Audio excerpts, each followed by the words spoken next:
Hey, people of the internet.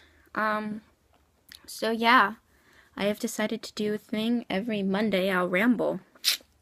Because, last week I was talking about how I've been doing videos like twice a week, and that's really good for a lot of YouTube channels, but it's just like, I don't get to talk and express my feelings anymore.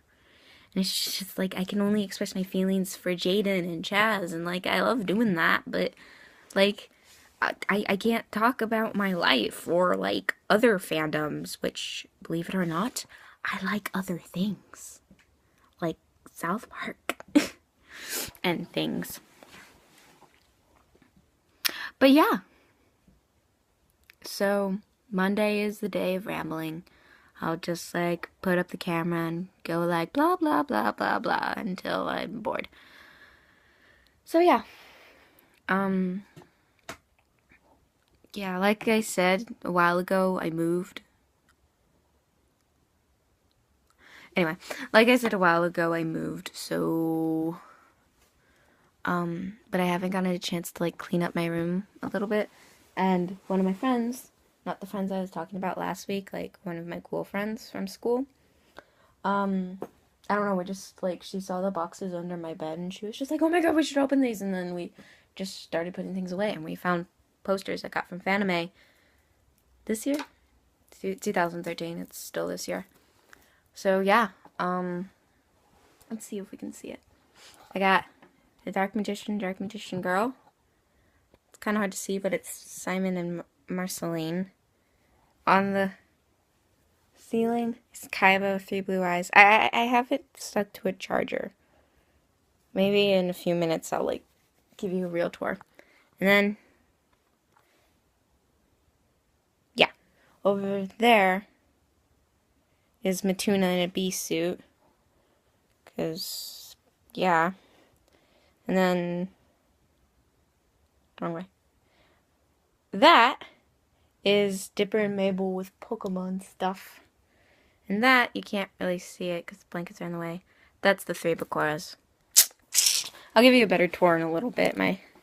The phone's slowly charging, so yeah. Anyway, I don't really know what to talk about. Oh, good.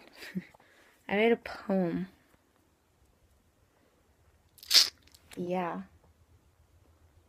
I wish I could access it right now. No.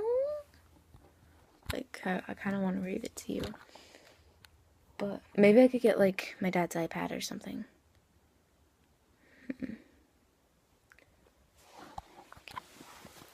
You're going to watch my cat. If she stays in the shot, which she didn't. Yeah. But, yeah. I'll be back in a mo. And I just won the necklace.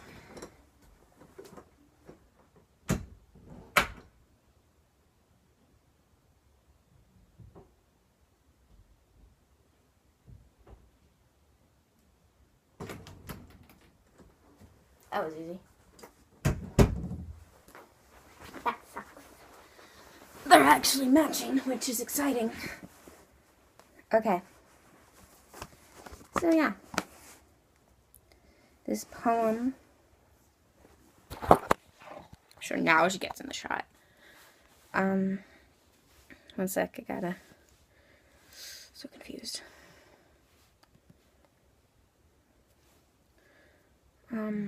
But yeah, this poem I did Wednesday last week. Pretty much like one of my friends did a poem.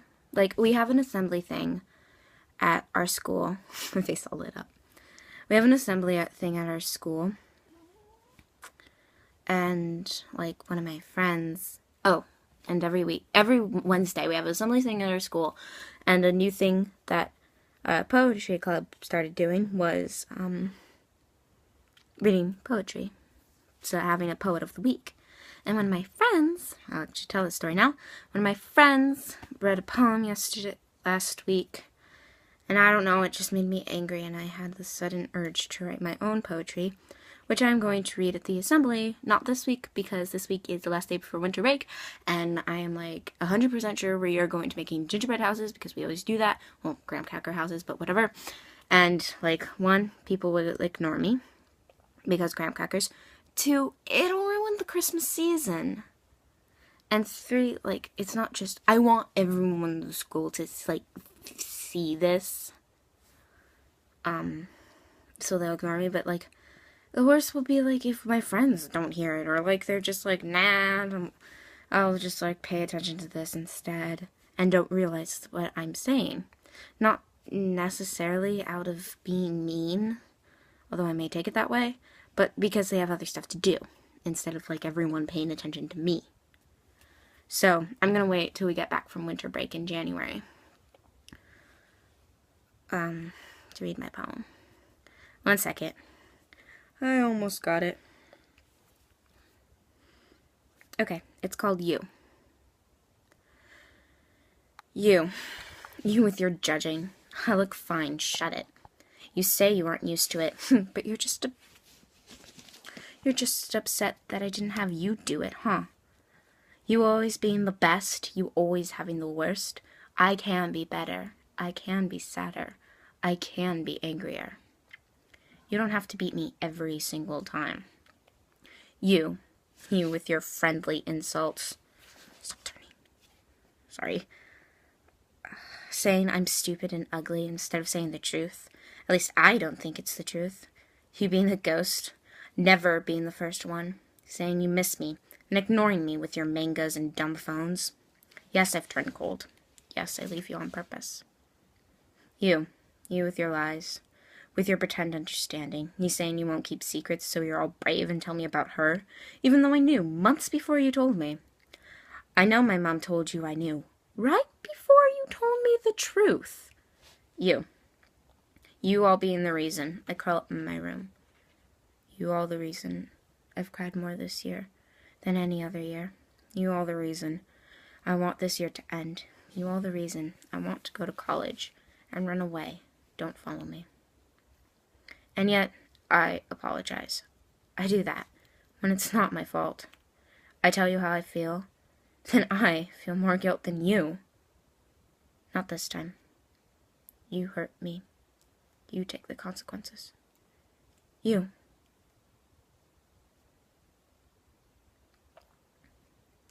So yeah, it's probably not like the best poetry you've ever heard, but you know, I didn't make it to be good. I made it to get my feelings out. And I realized, like, last week when I told you guys about my friends, like, you can notice, like, I kind of do this sigh thing. And it just, like, it felt so good to say that. Even if, like, none of you actually watch this, it feels so good. Like, I just, like, posting this online and, like, not being afraid of them seeing it or anyone else seeing it or anything like that. So, yeah. I've been doing a lot of things like this. Like, it's not just poetry. Like, I've been writing a lot of my fan fiction. Like, I'll either have, like, the characters be, like, they're really friendly and they're best friends and they're super nice to each other, and, like, even when they have rough times, they get through them by being nice and shit. Or they have the same problems as me, but somehow they get through it.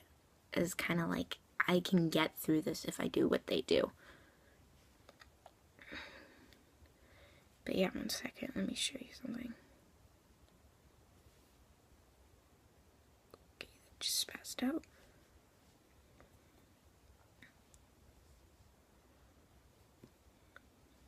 I shouldn't have gotten rid of the thing. But yeah.